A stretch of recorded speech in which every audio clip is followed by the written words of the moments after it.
তাঁদের পাঠানো ছাত্রকে ভর্তি নেওয়ার জন্য এভাবেই মন্ত্রী বিধায়কদের পাঠানো সুপারিশপত্র পৌঁছচ্ছে কলেজে, তাও রীতিমতো সরকারি প্যাডে। খোদ অধ্যক্ষের দাবি, মন্ত্রী বিধায়কদের চিঠির চাপেই তাঁদের কখনো কখনো সরকারি বিধি পর্যন্ত লঙ্ঘন করতে হচ্ছে। যদিও এই অভিযোগ প্রকাশ্যে আসার পরই ঘাড় থেকে দায় ঝাড়তে ব্যস্ত হয়ে পড়েছেন শাসক দলের মন্ত্রী বিধায়করা। মন্ত্রী সাধন পাণ্ডে বা মদন মিত্রের মতো মন্ত্রীদের সাফাই, সুপারিশ মানেই সেটা নির্দেশ নয়, ভর্তির সিদ্ধান্ত একান্তই কলেজ কর্তৃপক্ষের। মনিন্দ কলেজে যেটা বললেন সেগুলো সব কথাতেই দেখা যেতে পারে যে as per rules, as per statutory provisions.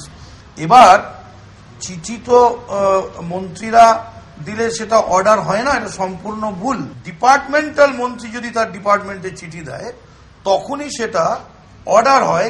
ব্যাপারটা হলো যে কলেজ তার রেগুলেশন মেনটেন করবে, কিন্তু মন্ত্রী বা এমএলএ তাদের কাছে তো রিকোয়েস্ট আসে, অনেক লোক তারা রিকোয়েস্ট করে, তো রিকোয়েস্ট করলে আমরা সেটাকে ফরওয়ার্ড করে দিই। এখন নেওয়া না নেওয়ার ব্যাপারটা হলো প্রিন্সিপালের ওপর বা গভর্নিং বডি ওইখানে যারা অ্যাডমিশন করাচ্ছে। কলেজের অধ্যক্ষ অবশ্য বলছেন তিনি জানেন মন্ত্রীরা এই যুক্তিই দেবেন, কিন্তু একজন মন্ত্রী বা শাসক দলের বিধায়কের অনুরোধ তো নির্দেশেরই নামান্তর মাত্র। অনেক সময় হয়তো রিকোয়েস্টের ফর্মেই আসে, তা সত্ত্বেও এগুলোকে আমরা অনেক সময় মনে করি যেগুলো আদেশই এক ধরনের করা হচ্ছে। যদি নাও করি তাহলে অনেক অসুবিধার সম্মুখীন হয়। তৃণমূল বিধায়ক সুজিত বসুর আবার বক্তব্য, অনেকে তাদের কাছে আসেন, তাই কখনো কখনো এরকম সুপারিশ করতে হয়।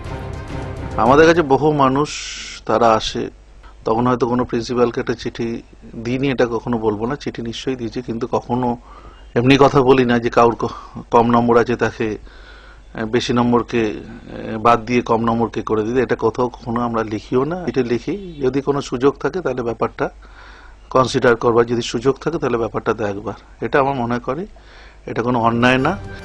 কিন্তু মমতা বন্দ্যোপাধ্যায় তো বলেছিলেন শিক্ষায় কোনো রাজনৈতিক হস্তক্ষেপ থাকবে না তার আমলে। তাহলে তার মন্ত্রী কিংবা বিধায়কদের অনুরোধ রূপী এই নির্দেশ কেন? যার মেধা আছে তিনি কলেজে সুযোগ পাবেন, এটাই তো নিয়ম। তাহলে বাইরে থেকে চাপিয়ে দেওয়া কেন? প্রশ্ন শিক্ষা মহলে। এবিপি আনন্দ।